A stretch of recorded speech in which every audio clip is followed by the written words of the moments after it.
Thank you so much for joining me. I'm delighted to have this opportunity to open up a discussion about student ratings of instruction, or SRIs, in higher education and specifically here at Fresno State. They're also called course evaluations, sometimes student evaluations of teaching, or even just student feedback. We assume that our esteemed predecessors in the academy did not routinely solicit student feedback. Students may have said things like what you see here, but as far as we know, the practice of purposefully, intentionally, regularly soliciting that feedback didn't emerge until the 20th century. At this point, SRIs are ubiquitous in institutions of higher learning. They began to be widely used in the late 1960s and have been at Fresno State since the 1980s. At that point, they were desired by both the faculty union and the administration, and they remain required by the collective bargaining agreement and Fresno State's APM. Why did they grow so common? Well, students wanted SRIs in order to have a voice in their education. This may reflect a student as consumer model of higher ed, but it may also reflect the impact of the civil rights movement and a new cultural value placed on giving voice to the powerless and disenfranchised. Personally, I am motivated to advocate for SRIs for specifically this reason. I believe that students have a right to have their voices heard, and I see student ratings as one of the only ways that this regularly happens on a college campus. However, this vision has not quite been realized.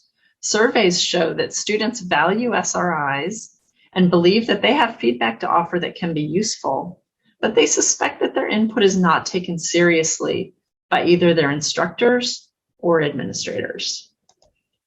The second group that fought for SRIs was faculty. Faculty spend a lot of time and energy on teaching, and they wanted this emphasis on teaching to be reflected in their overall job evaluation.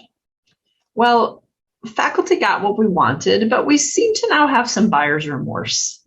A majority of faculty today find SRIs useful for their personal use, but they no longer want them used in personnel decisions. Finally, Fresno State has articulated very clearly in our policy that we see student ratings as a mechanism to improve instruction. Do they actually serve this purpose? It seems that they do. The study design used to test whether student ratings do in fact produce change is to collect midterm student ratings, then randomize instructors to receive that feedback or not. At the end of the semester, it turns out that faculty who did receive midterm feedback have improved end-of-term student ratings, while those who do not receive that feedback do not see any improvement from midterm to end of term. So these are the reasons why we ask students and faculty to participate in the process of student ratings. In the last decade or so, however, a controversy has erupted about SRIs. Articles such as these are widely read in academia, creating the false impression that this is the consensus opinion of scientists who study the scholarship of teaching and learning, even though it's not. There are basically two accusations leveled at SRIs. Both are incredibly complicated, but if either is true, then we certainly need to reconsider the way we use SRIs. The first argument is that SRIs are not valid. They are supposed to be measuring the quality of instruction, the effectiveness of teaching. That teachers with higher SRIs should have students who learn more. So when people say that SRIs are not valid, they're asserting that SRIs reflect something other than the quality of teaching. Maybe high scores are awarded to the winner of some kind of popularity contest, granting high scores to instructors who are likable, regardless of whether they are effective teachers. Or maybe high scores are a reward for grade inflation, awarded to instructors who don't demand very much effort from students, regardless of whether that is good for learning. The second argument is that SRIs are biased against women and against members of racial or ethnic minorities. We know that women and minorities are poorly represented in the academy, especially at the highest ranks, and that stereotypes about the professoriate essentially privilege white men and exclude others. So if SRIs function as a mechanism for that exclusion, we need to interrupt that. Let's first consider the issue of validity. SRIs were studied extensively when they first came into widespread use. Most scientists in this field of study believe them to be imperfect, but reasonably valid. 3 types of studies have been used to investigate the validity of student ratings. First, trained observers sitting in a classroom coding teaching behaviors that are considered best practices provide reports that correspond meaningfully to student ratings when students are asked to report on the same things. So students seem to be fairly accurate reporters of what happens in a classroom. Second, instructors' self-reports of a student-oriented philosophy or approach to teaching correlates positively with student ratings. Here at Fresno State, we found this in our own pilot study of our new instrument. Finally, and most compelling, is that when multiple sections of a single course share a common final, instructors who are rated more highly by their students have students who perform better on the common final. This strongly suggests that highly rated instruction is actually more effective for learning. But in 2017, this commentary was published critiquing that research that used multi-section studies. The authors assert that large correlations between learning and student ratings came from studies with small sample sizes, which are more prone to error, but were not compelling in studies with large sample sizes. Please notice that the correlations didn't disappear in large samples, they were just smaller. But these authors concluded that the evidence of an association between student ratings and learning was primarily an artifact of small samples, and that we didn't actually have any compelling evidence that highly rated instructors have students who learn more. So this muddied the waters considerably. While the multi-section courses do not provide the only evidence of the validity of student ratings, it was our strongest piece of evidence. I submit for your consideration that the ambiguity of the data comes from the mistake that up to this point, no one seems to have considered that some of these instruments created in the 60s and 70s are just better than others or more valid than others. All student ratings instruments tend to get lumped together and assumed to be equally valid or invalid. But any social scientist can tell you that some instruments are constructed better than others. Maybe the reason we have confusing results is we have not been attending to the quality of the instruments used in the various studies. This issue of lower quality instruments is likely also to be part of the confusion about whether there is gender and race bias in SRIs, which is the next issue that I want to talk about. It's become commonly accepted knowledge that SRIs are biased by gender and race, but in truth, it's hard to find these biases in the empirical evidence, at least in numerical ratings. This is true for our data from Fresno State. We've been looking. Simply comparing the average scores of men and women, or comparing the average scores of instructors from different racial backgrounds, typically does not identify any differences. But interpreting that is difficult. Gender and race are confounded with other factors such as discipline. Women instructors, racial minority instructors are not randomly distributed across campus. They tend to cluster in certain disciplines. Also, these may be confounded by rank, as white men are still the most likely to make it to the most highly esteemed rank of full professor. They could also be confounded with things like immigration status and language skills, among other things. So interpreting the lack of a correlation is difficult. I will say that the difficulty has been in finding differences in numerical ratings, but qualitative analysis of written comments easily identifies gender and race bias in those written comments. In 2015, a paper was published that suggested a way to finally uncover gender bias in numerical student ratings And it was a way that could overcome all of those confounding variables, a randomized controlled trial.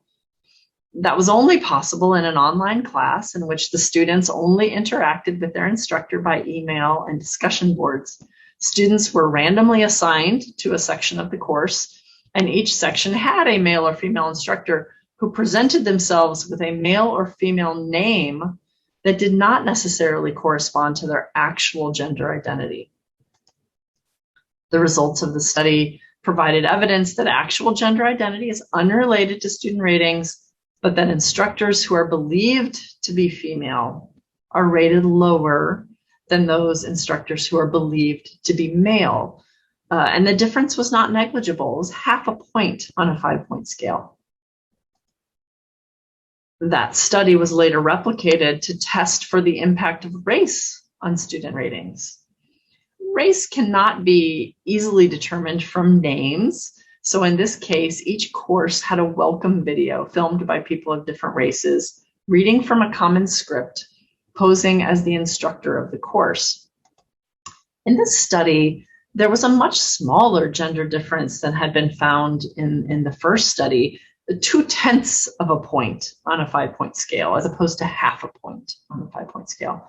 But no difference was found between white and non-white instructors, although once again, there were differences in the written comments suggesting that bias is more prevalent in that type of feedback than in the numerical ratings. But remember my suggestion that the quality of the instrument should be considered? Both of these instruments both of these studies used the same instrument of student ratings, one that asked students to rate instructors on such traits as their professionalism, knowledge, enthusiasm, and warmth. These items require judgments that are most decidedly not based on directly observable behaviors. They ask students to make judgments about the instructor's character, and as such are profoundly subjective. The general nature of these questions is very likely to elicit bias. I suggest that our difficulty determining the validity of student rating instruments and identifying the potential bias of student ratings is due to the fact that we're lumping all of the student rating instruments together, regardless of the quality of each individual instrument. And many of these older instruments have some obvious flaws. For instance, many of them ask for global ratings. These are just invitations to insert bias. Other questions ask students to make judgments of things that are invisible, such as how caring their instructor is, or to make judgments that are frankly impossible, such as how knowledgeable their instructor is. Or they ask students to make self-assessments of how much they have learned, assessments that we know are profoundly invalid because of the Dunning-Kruger effect. I'll conclude with some of my recommendations for the future direction of SRIs at Fresno State. First of all, I think we need to have a campus conversation about this. The Personnel Committee is currently working on proposing changes to APM 322. When this comes before the Academic Senate, I hope we will embrace the opportunity to discuss our options. We also need to stop using instruments created 50 years ago that have known and obvious flaws. We here at Fresno State are already using a better instrument. It was created by the Fresno State Task Force on Student Ratings a few years ago, but we should not trust evidence that fails to consider the quality of the instrument being used, and we should continue to study our own instrument for evidence of validity and bias.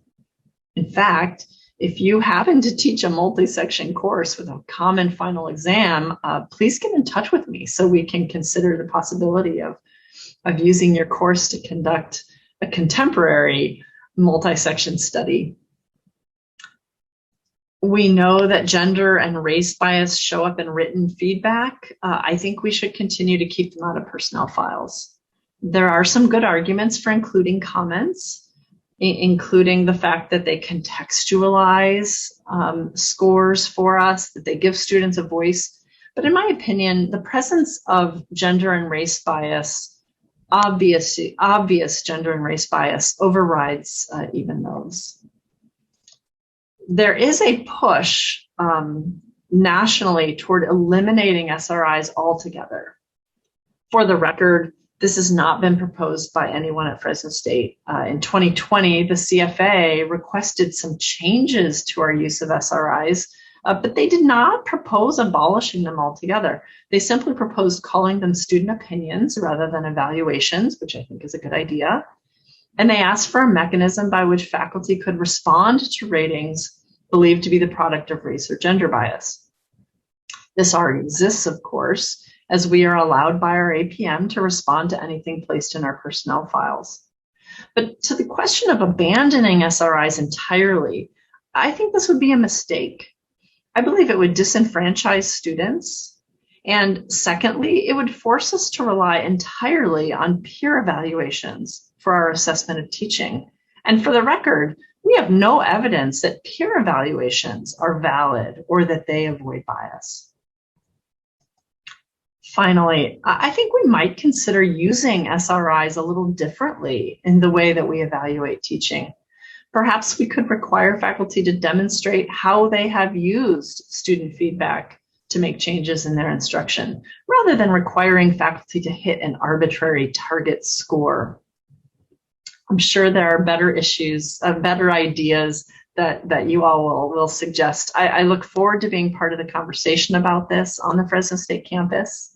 Thank you for the opportunity to share some background information about student feedback and to share my perspective on what some of the issues that we're facing, how they look. Thank you.